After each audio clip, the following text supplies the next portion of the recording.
বাংলাদেশে নতুন একটা রাজনৈতিক দল আছে। দলটার নাম হচ্ছে আম জনতার দল। এটার প্রতীক হচ্ছে প্রজাপতি। নতুন নিবন্ধন পেয়েছে। এটার চেয়ারম্যান হচ্ছেন কিংবা দলের প্রধান হচ্ছে তারেক, যাকে অনেকে আবার আম তারেক নামে পরিচিত। উনি একজন জুলাই যোদ্ধা এবং বাংলাদেশের মুক্তিযুদ্ধের পক্ষের বলিষ্ঠ কণ্ঠস্বর। জুলাই বিপ্লবের পরবর্তী সময় মুক্তিযুদ্ধের পক্ষে যে বলিষ্ঠ কণ্ঠস্বর, তাদের ভিতরে একজন হচ্ছে এই তারেকুর রহমান।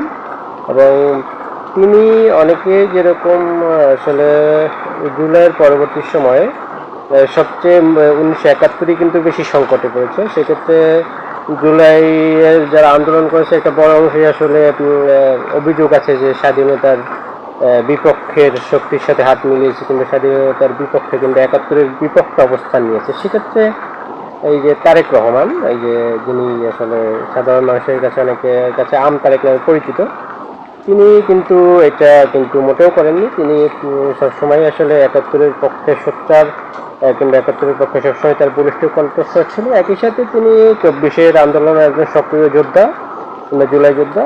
এবং তার যে বৈশিষ্ট্য, আমি কিছুদিন আগে একটা ভিডিও ভাইরাল হয়েছে কয়েকদিন আগে, এটা হচ্ছে উনি রাস্তার পাশে দাঁড়িয়ে আম বিক্রি করছেন।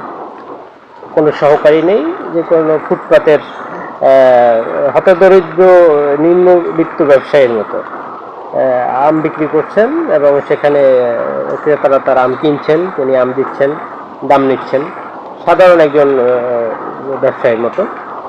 এখন বিষয় হচ্ছে এই আম তারেক, কিন্তু এই তারেক রহমান তিনি কিন্তু একজন পোস্ট গ্রাজুয়েট। ঢাকা, আমি যেটুকু জানি ঢাকা বিশ্ববিদ্যালয় থেকে তিনি পড়াশোনা করেছেন, পোস্ট গ্রাজুয়েট। এবং তিনি কিন্তু বাংলাদেশে একদম পরিচিত মুখ, যে কেউ তাকে চিনে, এক নামে চিনে কিংবা ফেইজেও চিনে। এবং তার যে দল, নতুন এই দল নতুন কয়েকদিন আগে তৈরি হয়েছে, জাতীয় নির্বাচনের আগে মুহূর্তে তিনি নিবন্ধন পেয়েছেন দলের। কিন্তু অল্প ভিতরেই কিন্তু তার দলও মোটামুটি পপুলারিটি পেয়েছে। এমতো অবস্থায় আসলে আমি যেটা বলতে চাই যে জুলাই বিপ্লবের পরবর্তী সময়ে জুলাইকে যেভাবে নষ্ট করছে জুলাই সেই যোদ্ধারাই, বলা যায় 90% মানুষ যারা জুলাই আন্দোলন করেছে তারাই আসলে নিজেদেরকে মানে কি বলবো পালপিট শীষ কিংবা একটা তাদের যে খারাপ মুখোশ, সেটা সবার কাছে মানে উন্মোচিত হয়েছে। সেক্ষেত্রে একমাত্র ব্যতিক্রম আমি দেখতে পাই এই তারেক রহমানকে, যিনি আসলে মোটেও নিজের সততা বিক্রি করেননি, জুলাইকে বিক্রি করেননি।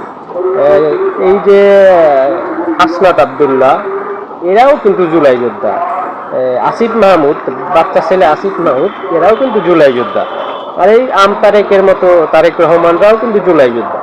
কিন্তু এই তারেক রহমানের মতো লোক, সে একটা দলের প্রেসিডেন্ট হওয়ার পরও সে রাস্তার পাশে দাঁড়িয়ে আম বিক্রি করে আসলে তার পেট চালাতে হচ্ছে। তার একটা পোস্ট গ্রাজুয়েট ছেলে, রাস্তার পাশে একটা পার্টি প্রধান, একটা দেশের মানে এটা আন্দোলনের সম্মুখসারী যোদ্ধা, সে দেশ হওয়ার পরও, মুক্ত হওয়ার পরও সে নিচে পেট চালানোর জন্য রাস্তায় দাঁড়িয়ে আম বিক্রি করতেছে।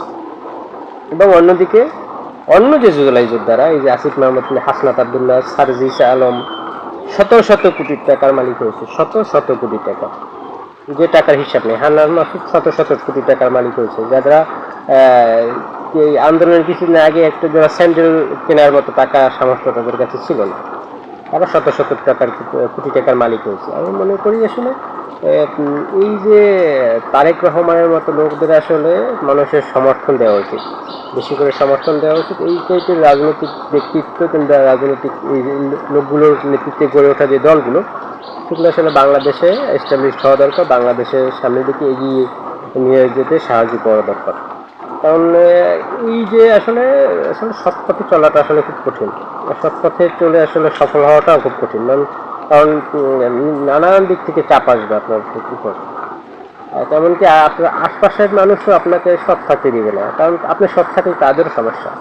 সেক্ষেত্রে এই নানান চ্যালেঞ্জ মোকাবেলা করার পরও আমি আসলে এই যে তারেক রহমানকে কিংবা এই যে আম তারেক, তাকে কিন্তু আমি আসলে বিস্মিত হচ্ছি আসলে তার এই ব্যক্তিত্ব কিংবা তার রাজনৈতিক দর্শন কিংবা তার যে জীবনযাপন, এটা আসলে আমাকে সত্যি আসলে আকৃষ্ট করছে।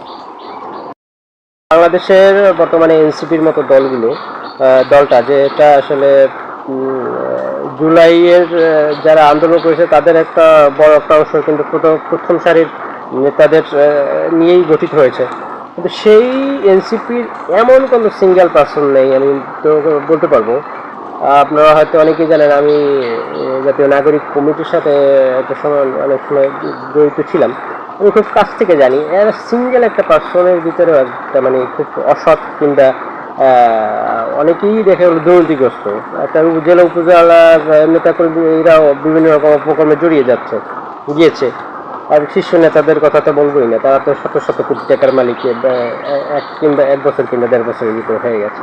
সেক্ষেত্রে একমাত্র আমি মনে করি এই যে জুলাইয়ের আসলে মুক্তিযুদ্ধের পক্ষের থেকে এবং জুলাইয়ের পক্ষ থেকে দুটা মানে সৎ উচ্চারণ করা, সত্য কথা উচ্চারণ করা, মাত্র সৎ পথে চলে সত্য কথা উচ্চারণ করার মতো একজন পার্সন আমি দেখতে পেয়েছি, সেটা হচ্ছে তারেক রহমান।